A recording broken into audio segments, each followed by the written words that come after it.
Everyone, all join me. I pledge allegiance to the flag of the United States of America and to the republic for which it stands, one nation, under God, indivisible, with liberty and justice for all.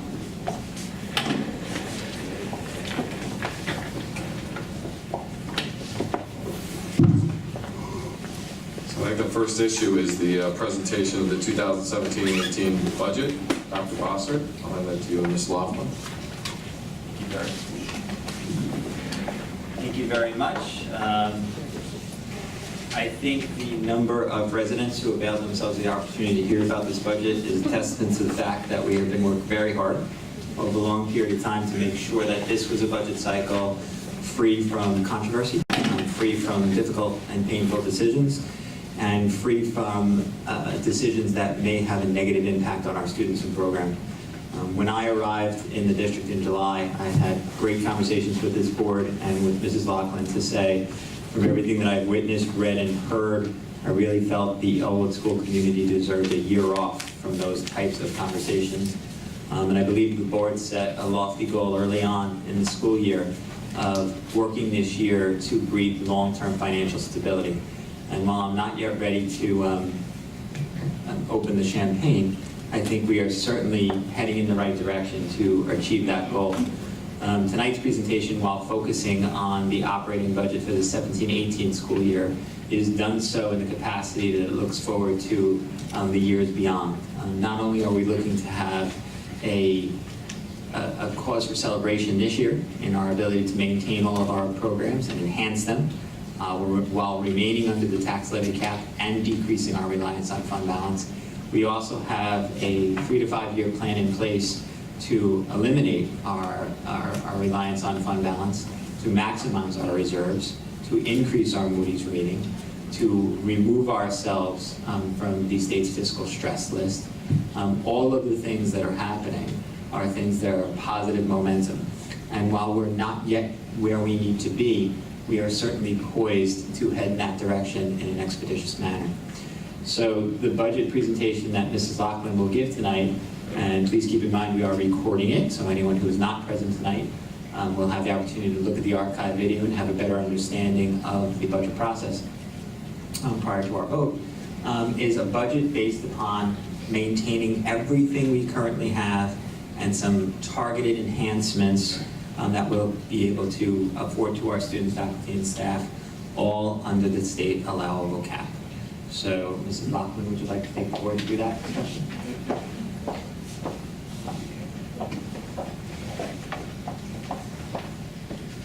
So we're going to just briefly go over a summary of what we've done over the past few months from December we started for the budget.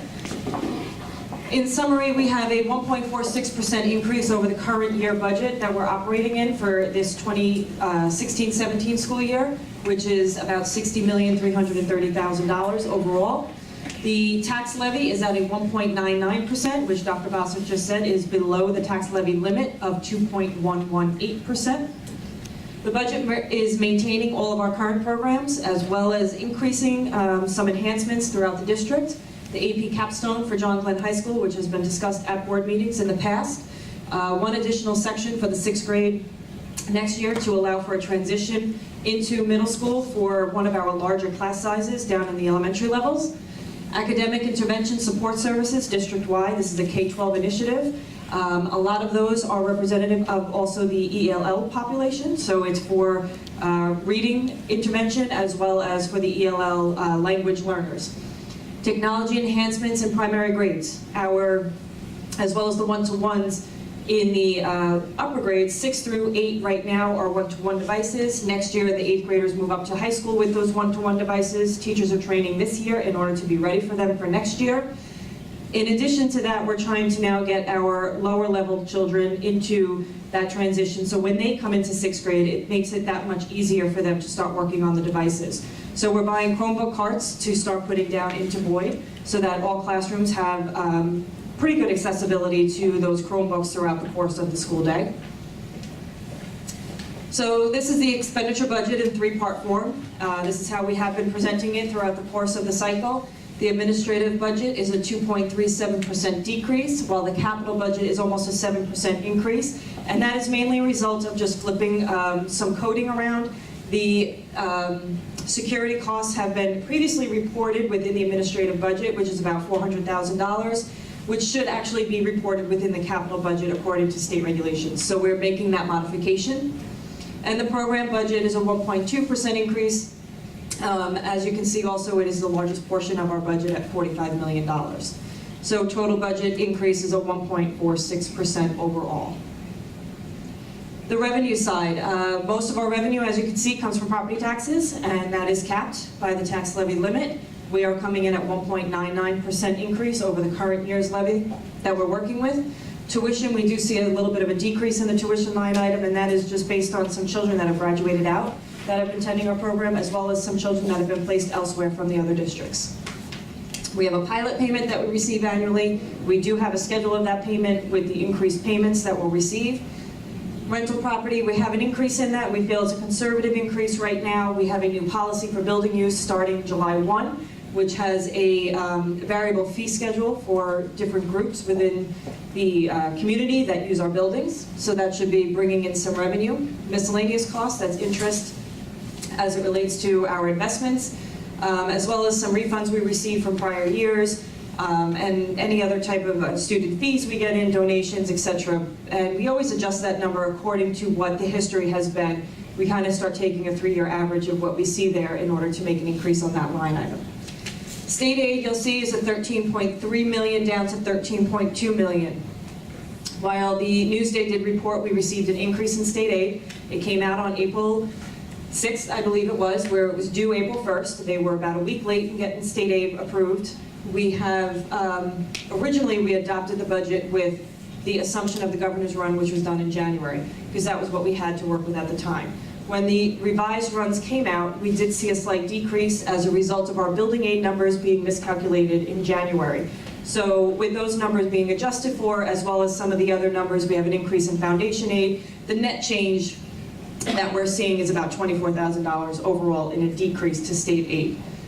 Fund balance, though, we are seeing a decrease in the use of fund balance, which is a positive trend that we're hoping to get to over the next couple of years. So we're going from a 1.5 million to 1.475, and that's a result of we're able to pick up a little bit higher of a tax levy within our levy limit to accommodate our expenditures, so we don't need to rely on our savings that we have. So we're starting the year off with the plan of a lesser deficit than we have in years past, so it's a good thing. So as I said, the governor's run we receive in January, and that's what we use to calculate our tax levy cap. It's due to the controller by March 1st for all districts. However, we have to calculate that with information that we don't know or information we have at the time. We don't get a state budget that is adopted until April 1st if we're lucky, and as I said, it was already adopted late this year. In years past, many, many years past, it was even later than that. From what I hear, it was actually in times in October that they were passed to budget. So we have to work and report to the controller by March 1st what our tax levy limit will be. At that time, with the information we had, the levy limit was 1.86%. We got the final budget April 8th. With that, revised numbers, the building aid change, that goes into your calculation for exclusions. We actually recalculated, we had the board re-adopt the property tax report card, we resubmitted our information to the controller's office, because our levy limit actually changed to be 2.118%. The board adopted a property tax report card capping us at 1.99% of that levy. Some people have asked, well, how much are you leaving on the table by doing that? It's about $24,000, $54,000, I'm sorry. So it's not a lot of money, but there's perception here. It was a little late in the game on making this change, as we were talking about 1.86 since January 15th. And the board, as well as administration, felt going out with a 2.118 would give the perception we're piercing the cap. Many people understand it to be a 2% cap because it's a 2% tax levy law. So in conversations just with administration, and we tell them that it's a 2.118 limit, they all said, oh no, we're piercing the cap again. So when your own employees don't understand it, those people that don't work in the industry, how are they going to understand it? So the board diligently approved a budget that allows for a 1.99% increase. Happy to say, just yesterday we received a notice from the Office of Controller's Office to kindly review our calculation. It was not an audit, but it was I guess a favor they were doing us. We were randomly selected, and our calculation is accurate. So the documents we use and the support data that we're using for it and what we've reported to them, everything is accurate and has cleared check with the Office of Controller, and we'll receive an official notice of that by the end of this fiscal year. So we are in compliance, and I know when this first was enacted prior to my start here, I believe the same thing happened, and at that time, my predecessor, Mr. Pastore, was within compliance as well. So we've been on a good run. So what is it, the effect to the taxpayers of a 1.99% levy increase? We recently received revised numbers of assessment value, projected assessment value. We don't get actual numbers until about late September, early October. And at that time is when the board will set the tax levy itself. Based on those assessments, they are declining. The assessor does anticipate it to continue to decline. As your assessment declines, your taxes go up because there's lesser of a pool to take it from. There's an inverse effect on that. The average homeowner is $3,800 assessed value, so it's about a $307 annual increase to taxes. So this year on the ballot, we always have the first proposition is the budget itself. We have the board candidates as a proposition. And then the other one is the referendum that the board passed in March or so. It's to change the election process. This process will only take effect for the starting next election, 2018. It does not affect the current election. It is changing. We currently run by the default of the law, which is by seat. We have 2 seats vacant right now. Not right now, coming vacant. Mrs. Freed and Mr. Lemena's seat are being vacated. Therefore, there are candidates that pick and choose which seat they want to take. What the board is proposing by proposition is to do an at-large election. So if you have 2 seats vacated, everybody running, the top 2 vote winners, will take over those seats. So it kind of removes a little bit of the going back and forth of the, I have to politely say, what has been taking place during election time sometimes, but it makes it a little bit more pleasant. I think it makes it pleasant for the candidates, it makes it pleasant for the community, it removes a little bit animosity. I don't know really where to go with that one, but the at-large election can only change by voter approval. So should this proposition go through and be approved by the voters, it will take effect for the election in 2018. So just want to make that clear. On the ballot, you will see the 2 board seats that are up. So Mrs. Freed is running unopposed. And for Mr. Lemena's seat, we have Mrs. Marcus and Mr. Curiali running against each other for that seat. And this is a good example of what the new proposition is proposing. With those 2 seats, these 3 individuals would be running all as one, and the winner, the top 2 people that get the highest votes would take over the 2 seats.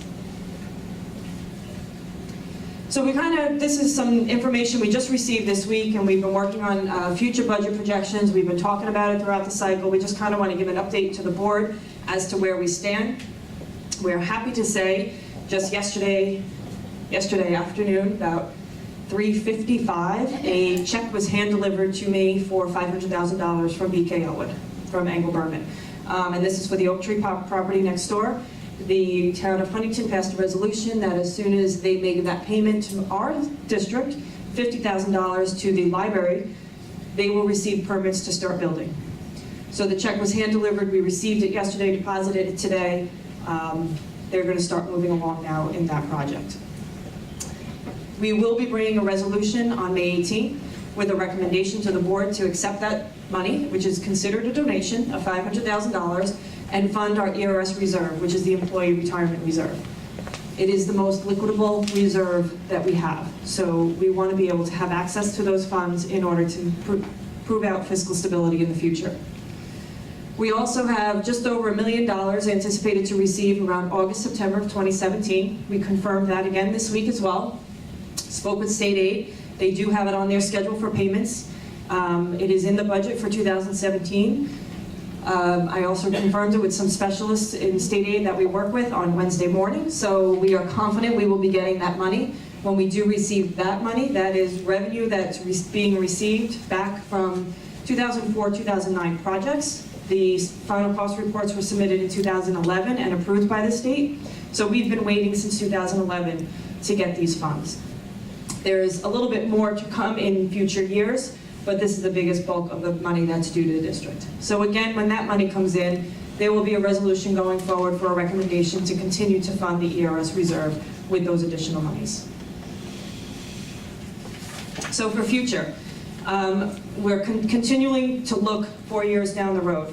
Long-term planning. How do we keep ourselves fiscally healthy? We had ended last year very well. We're looking at ending this year very well, and we want to continue on that path. So we want to continue to maximize the tax levy, which is allowable by law, depending on the calculation. We're estimating through 2021 that the average increase will be about 2 to 2.17%, given the information we know right now. Maximize the undesignated fund balance to the 4% that's allowable by law. What this does is it affects our Moody's rating for future borrowings. We're talking about potentially going out for a bond in the fall. When we do that and we have to borrow money, we want to make sure we get the best interest rate, and the way we do that is by increasing our Moody's rating. And it also removes the fiscal designation from the State Controller's Office. So we are currently susceptible to stress. We want to have no designation at all, because that will also affect that Moody's rating.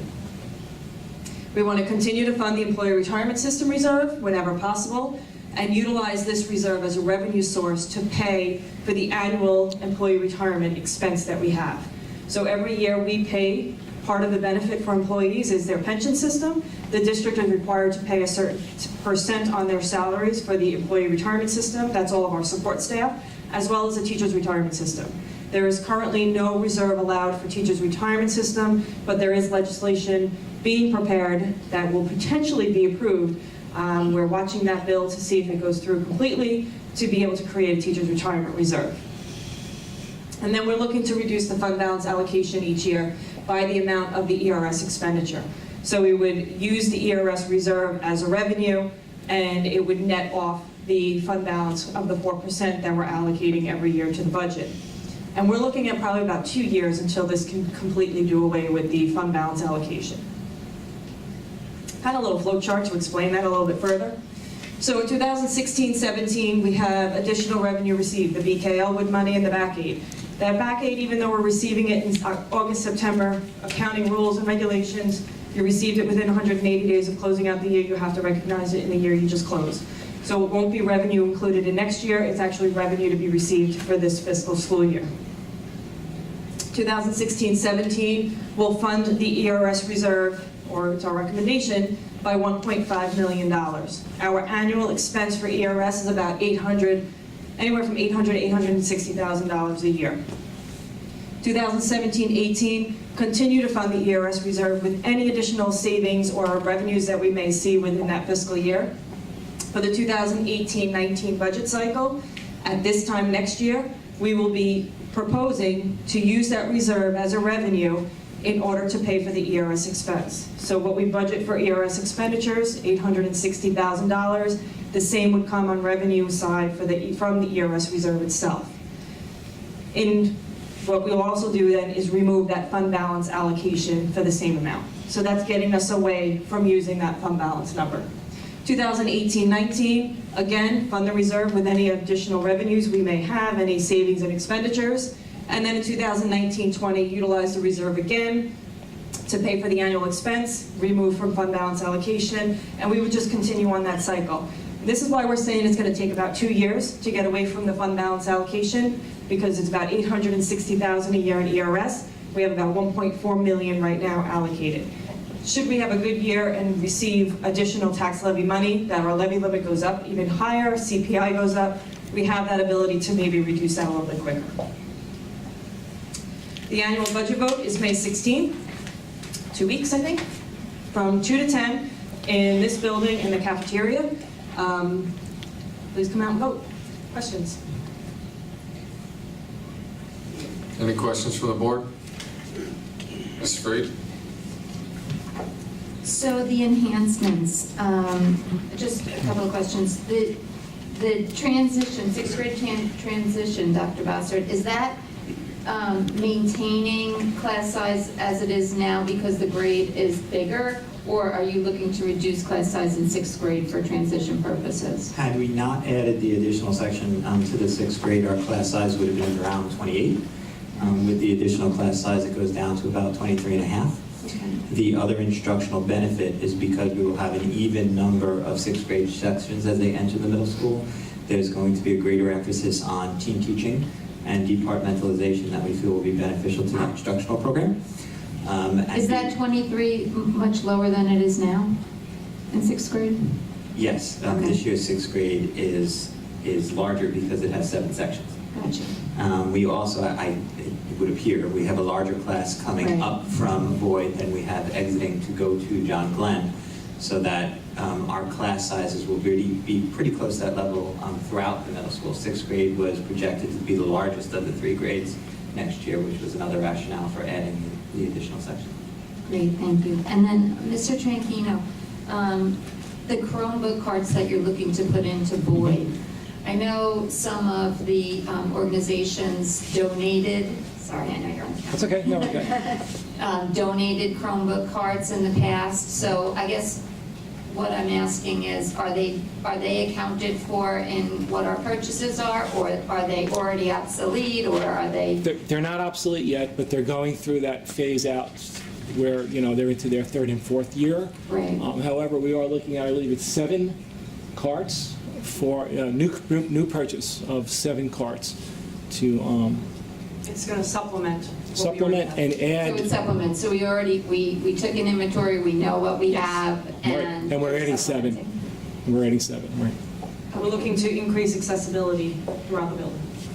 Okay, that's all I have, thanks. Mr. Tomeo? Could you just, I just want you to go over one more time the proposition and the budget ballot and how it's going to go? Just so you can reiterate. I'm going to defer to Dr. Bosser because I think he does a better job than I do. That's actually a later discussion item if you want to save it for them. That's fine. Oh, thank you. Carrie, on the ballot, the way that you showed it on the slide is exactly how it's going to appear on the... Yes, that is pulled directly from the ballot. Okay, excellent. Thank you so much for all your Yeah, thank you very diligence this year, especially in getting those funds. Any other questions? Great work. Thanks, you did great work. Thank you, Carrie. Dr. Bossert, anything else in terms of the 17-18 budget presentation?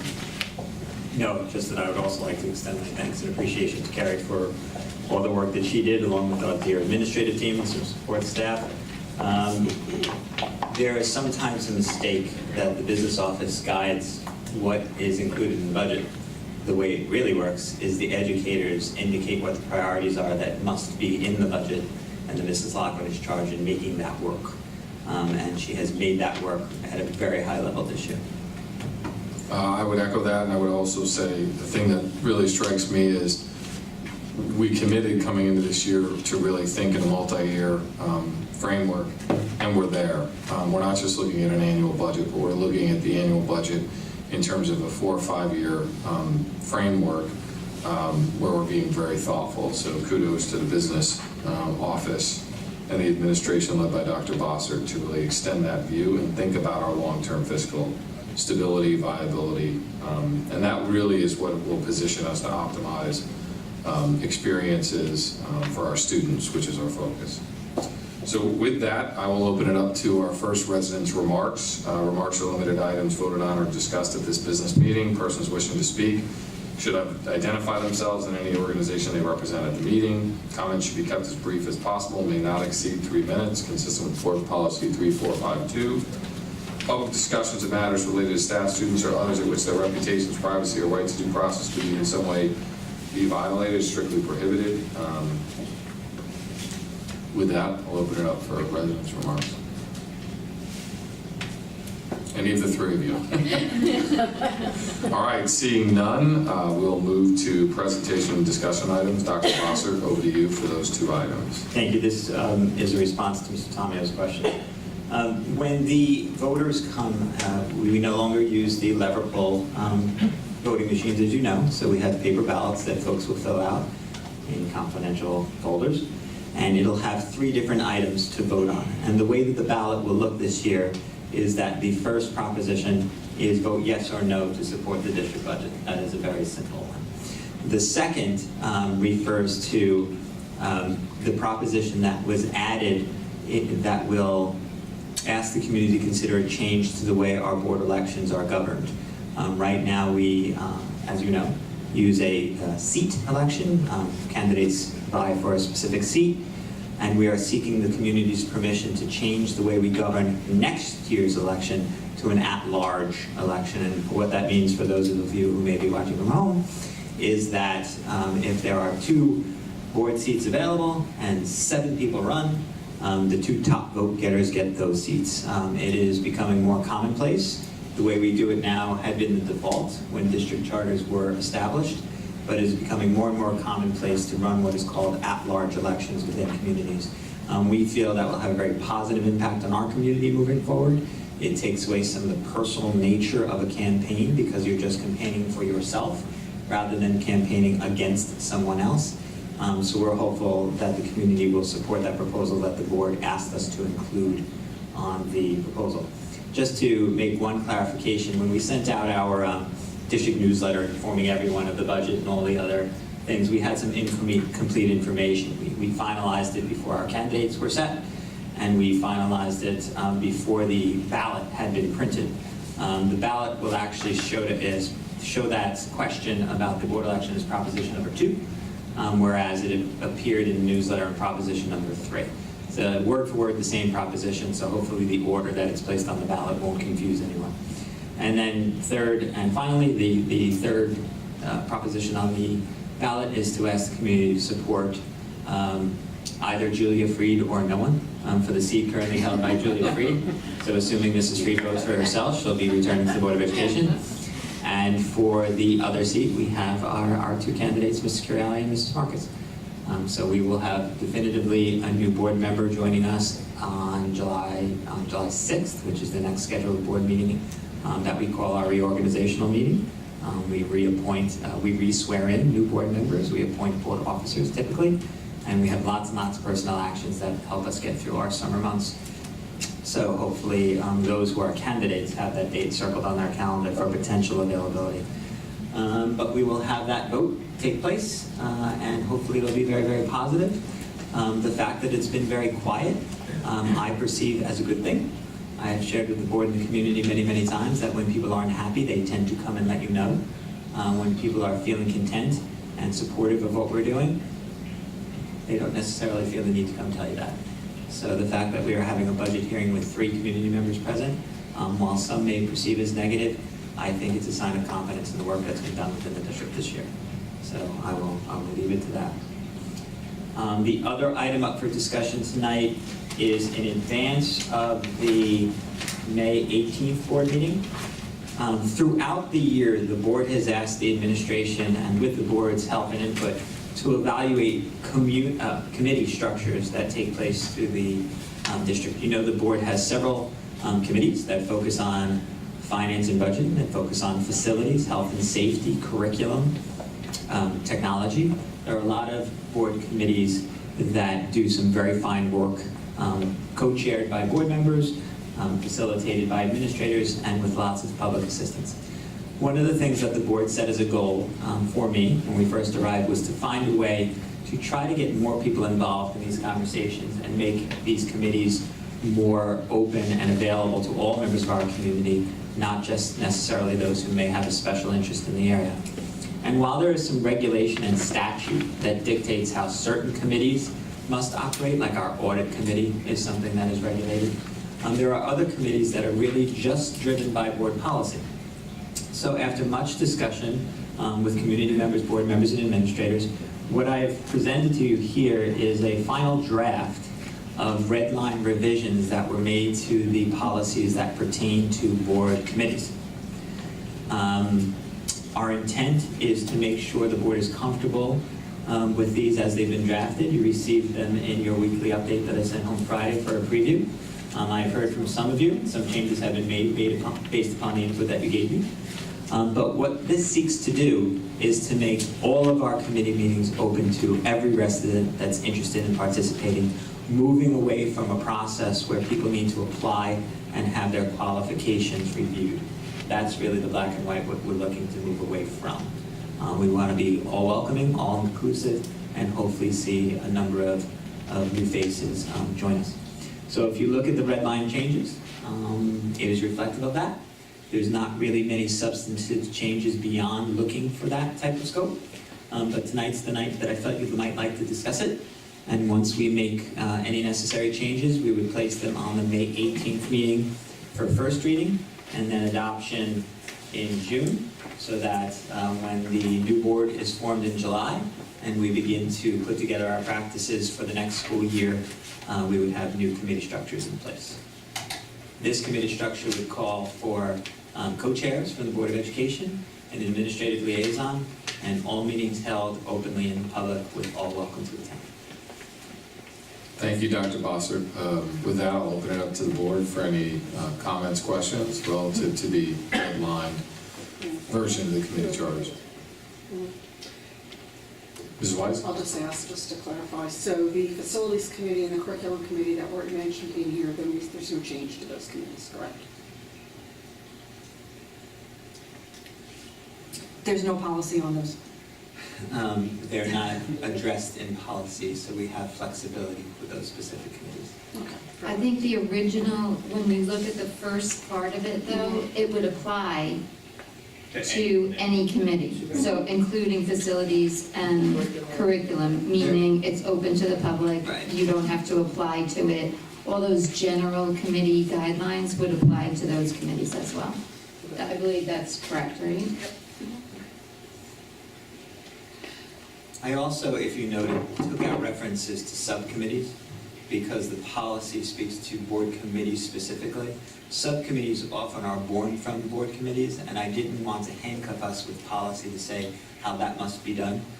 It can be done on a needed basis, an ad hoc basis, to respond to a specific need that arises. So it gives the board, the administration, additional flexibility.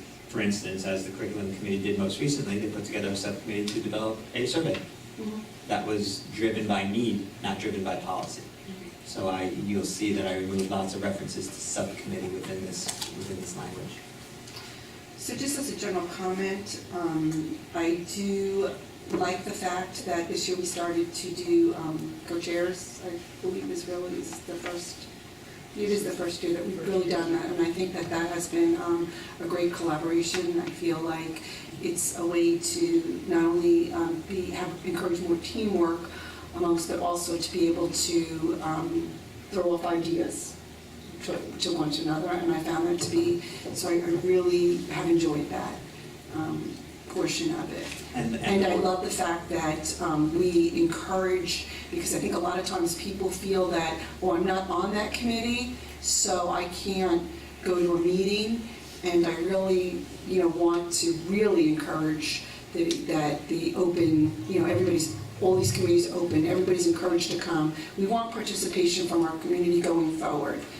And I like those aspects of it. And just thank you. general comments. There's a few things I think we can do better as well. There are a few things that we've talked about amongst the leadership team. Making the materials more available within our website so the public in general can see the work that's going on, I think is a goal. I think that sharing and posting the agenda electronically in advance of the meeting, so if people do have a specific interest, is something that we have done, but we need to do better with, giving a larger window of time.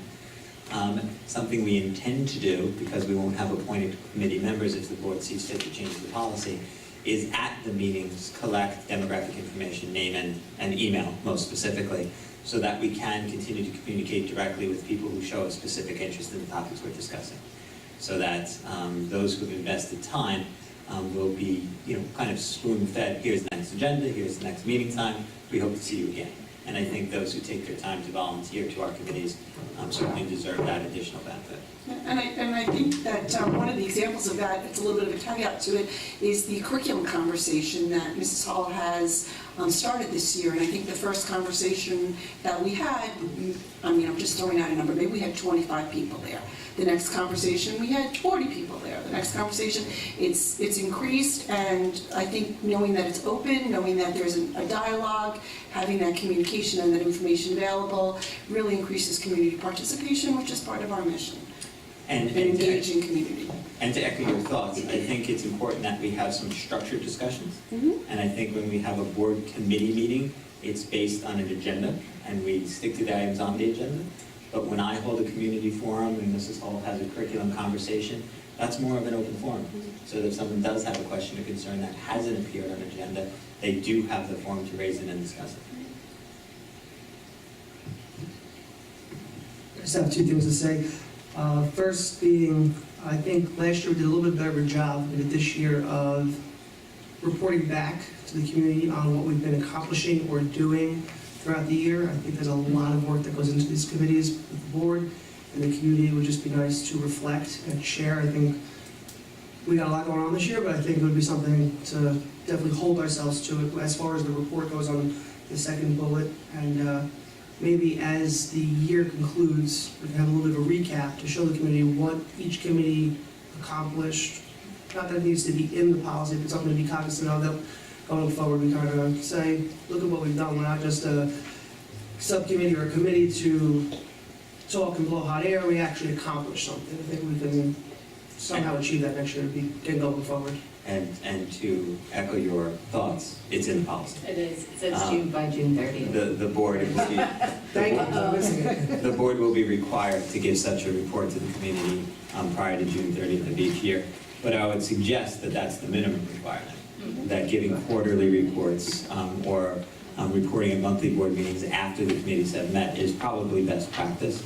There are some districts where there's a portion on every agenda where the board gives updates as to work that's done in committee. That might be a little overkill. Mid-year report and end-year report might be something that's advisable, but the minimum standard by policy would be a year-end report must be given prior to June 30th.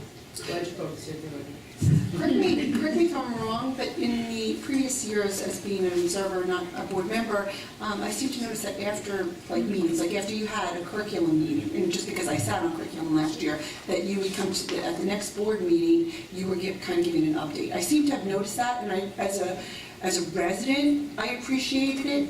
So it's now that I'm on the other side, I just, I'm not sure if that's something that's. You know, Mrs. Swyson, speaking to that point, one of the things that we've talked about where I think we can improve communications next year is, speaking of curriculum committee, I think Mrs. Hall and I had some good and active dialogue about how an agenda needs to be posted prior to the meeting so folks know what's discussed. Right. And the minutes of the meeting and any presentations given at the meeting be posted immediately thereafter. So the board meeting doesn't necessarily have to be the only forum where we update the community on what's being discussed at the committee level. I think that's the balance that has to be struck, Yes. because if the board meeting becomes extensive recaps of everything that's done at the committee level, we're losing some of the leverage that comes with having the committees. I think a periodicity that has us in a natural, consistent cadence of updates from committees at the board meeting is what we're lacking. It's been a bit variable, to use Ms. Free's word, and a little bit ad hoc. I think going into next year, I think it's a great suggestion to say, let's leverage the committees, keep the granular dialogue there, but have a consistent cadence, whether that's quarterly, semi-annual, of updates at the board relative to committees is probably the right one. Yeah, and as I said, I've appreciated that, and I do like the, I think going forward with the written agenda, and then a written notes afterwards. The meetings afterwards are definitely going to be fruitful. And any way that you can engage the community by increasing communication is really the direction and part of our mission statement. And I need to caution the board that the year-end report is part of our current policy. So for the co-chairs of each of our committees, I would ask you to speak to your administrative liaisons and talk about if you're prepared to do that at the May 18th meeting or the June 12th, 16th, or the June business meeting to make sure that we're fulfilling our policy obligation by giving a year-end synopsis of the work we do. And it doesn't have to be anything lengthened or a great narrative. It can be a simple bulleted list of these are the things we covered and what we feel we accomplished. Dr. Barcer, I just wanted to add, unless I'm missing it in the other policies, but we have that June 30th report under the health and nutrition, but it doesn't exist in the other policies, so we might just want to reflect that in each one of those. And then the other thing that I had a question about was with regard to the co-chairs. It was great having a co-chair. I'm just wondering if we're writing this into policy, then are we holding ourselves to having to have co-chair just based on people's availability? Some of us do multiple, some of us can only do one. And that's the reason for the co-chair, so that we don't have to cancel meetings should a board member not be available. Somebody doesn't see that. And Mrs. Mamalita, to speak to your other point, if you look at the very first page, board committees 2250, the second bullet towards the bottom of the page, each committee shall formally report to the board at least once each school year. This report may be delivered verbally at a public meeting. That's the reference to cite that every committee is responsible for delivering a report. Right. Okay. So from a consistency standpoint, since it's in the overarching component, maybe you can look at either including it in individual committees or just that's redundant because it's stated in the general. It applies to all It committees. applies to all. If it's more comfortable to the board, I can make the language consistent and say verbally at a public meeting by June 30th, make it consistent with what we've said about the others. I think that works, defining the end of the year by June 30th, so it's consistent with the school calendar year end. Very good. I think that makes sense. Very good. Any objections to that? No, good. None? Very good. Are there any other questions or comments? Mrs. Freed? Yeah. Thank you for changing that wording on the health and nutrition. I appreciate that. I think it's much better and looks more reflective of what we do as a committee. I will So, thank Mr. Shanahan for coming up with that language that was inserted. He's been a great administrative liaison this year to that committee, doing some good work. Can you speak to a little bit to the Citizens Finance Budget Advisory Committee, why you decided to take finance out of that wording? It was more on what common practice is throughout other districts and talking to my colleagues, that they've turned those. When Roslyn happened, everyone started developing these finance committees to look at the finances, which rightfully so. But most districts had started getting away from the finance piece and turned it more into budget advisory committees to turn that finance overlook through the budget process. In sharing more of the financial impacts and the long-term planning and everything throughout the budget cycle. So that was the only reason why. It was just in my conversations with some colleagues. No reason though, we could leave it in, it was just a recommendation, but if you're more comfortable leaving it in there as finance and budget, we can certainly do that. Okay, I think I might be as a co-chairperson, I don't know how you feel about that, Heather.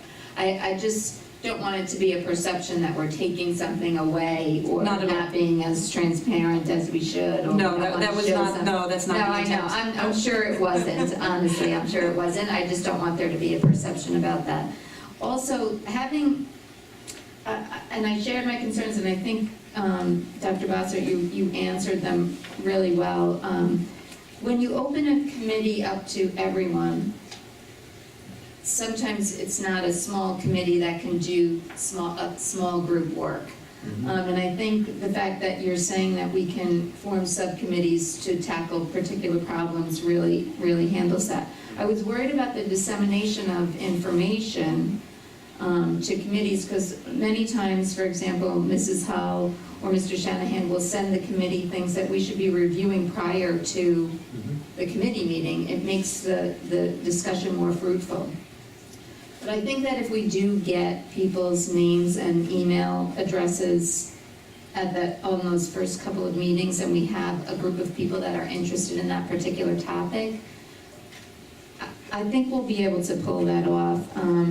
I also believe while it will require additional administrative oversight, it's important that we will post the agenda and the materials that will be necessary for the meeting in advance of the meeting in a place that is easily identified on our website, so that anyone who has an interest will know exactly what we're talking about and the materials that will be discussed. And that will require more work, but I think it's the best way to engage the community. And I think it might require more work from the co-chairs to really rein in the meeting if it becomes something that's large, really limiting.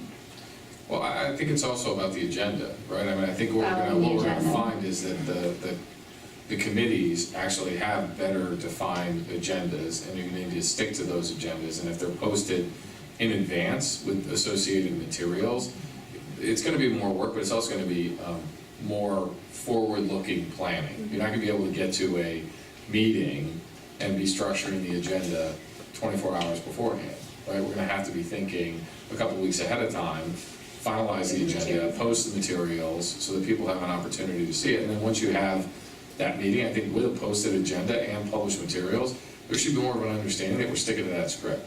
And if somebody else has something ad hoc that they want to bring to the table, it's a parking lot item that should inform a future agenda. But I agree with you, the committee co-chairs are going to need to manage back to the agenda and the defined scope of the meeting.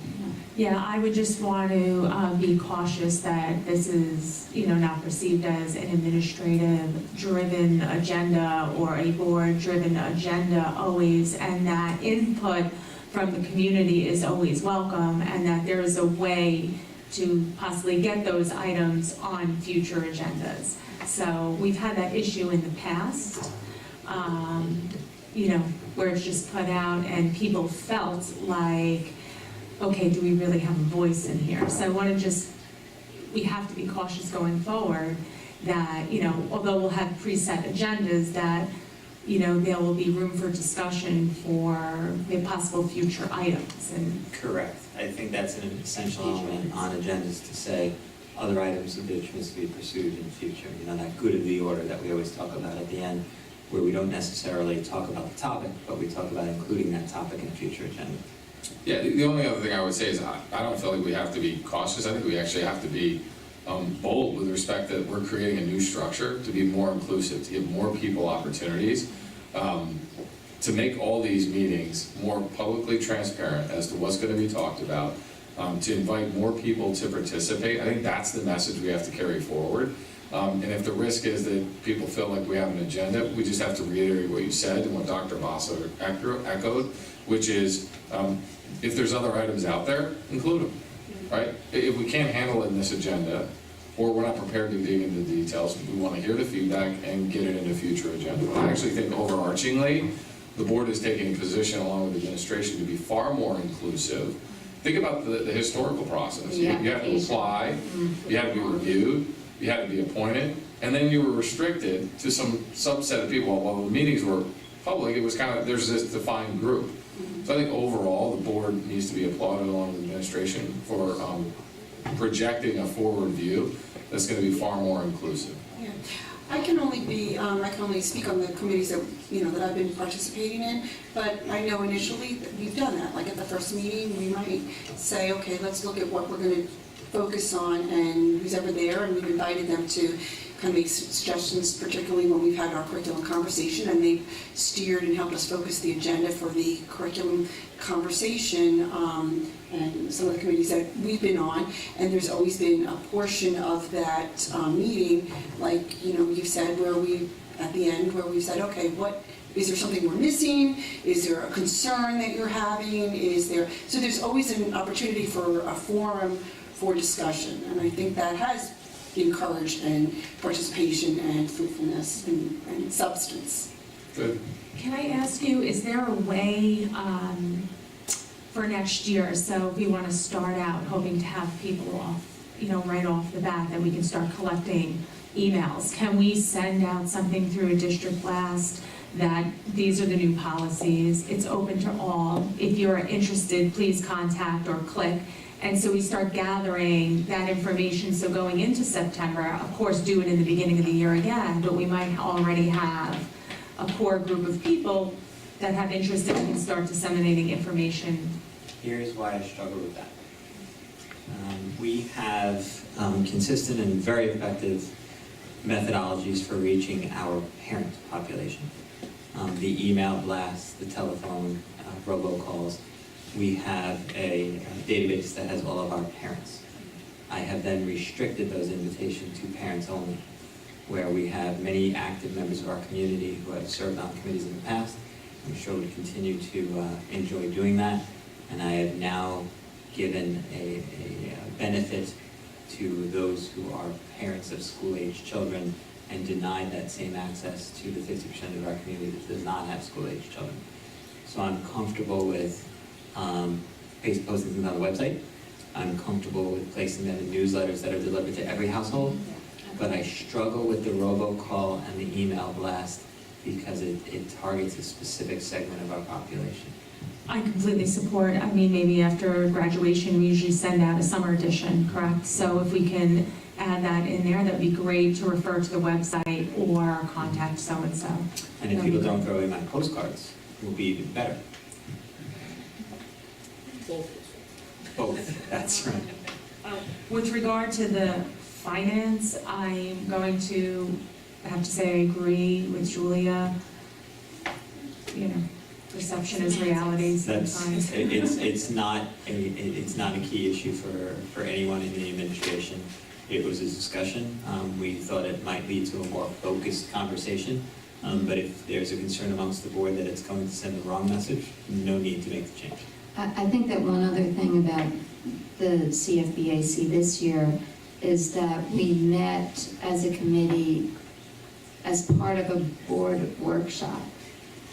And so if it's open to everyone, if the committee is open to everyone, it's really not a committee because it's a board workshop.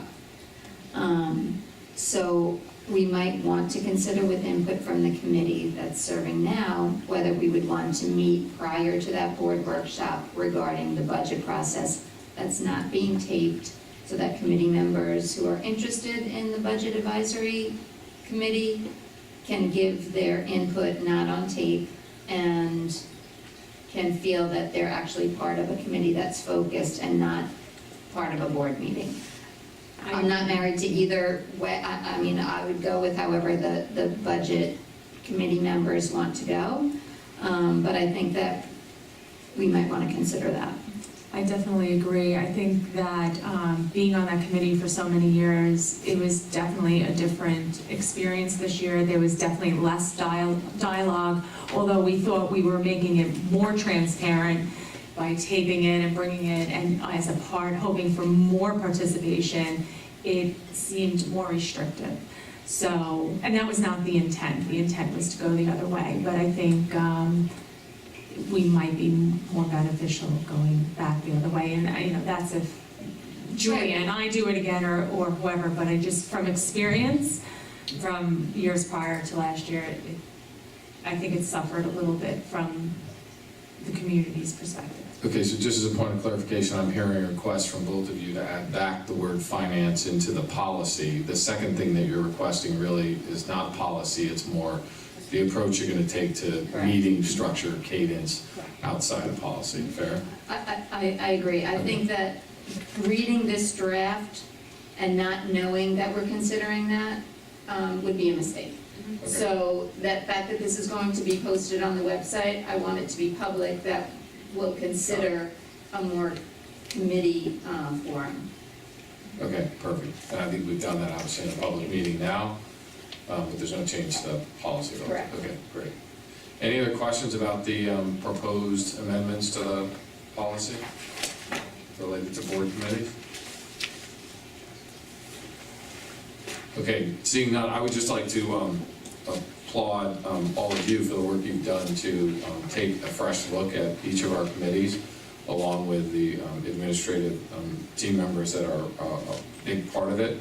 I'd also like to thank Dr. Bossert for doing exactly what he said he would, which was not rushing to judgment day one around committee structure and trying to change things, but to use the year to really understand the committee structure that was in place, work collaboratively with the board to look at ways to optimize it and improve it going forward. I think the policy as amended, the structure as discussed, and the ideas that you guys have put forth on the table really will take us to the next level in terms of leveraging committees to help drive the board and the community to collaborate together with administration to create the right outcomes for students. So I feel very good about that.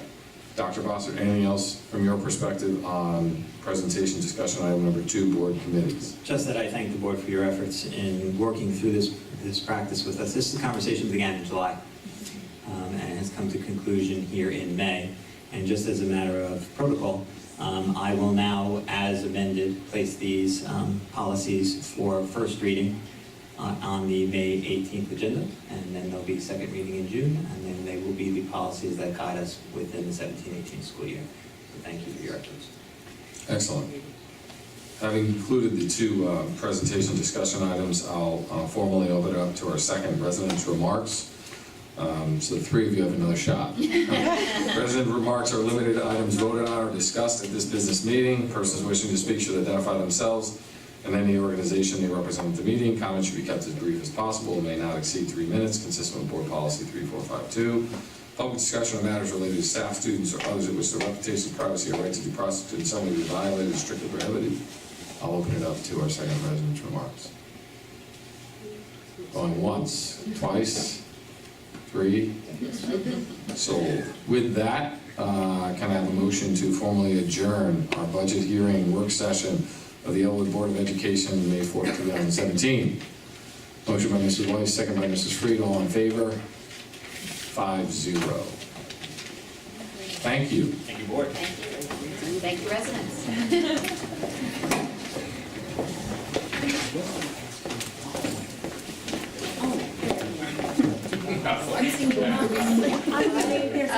We're trying to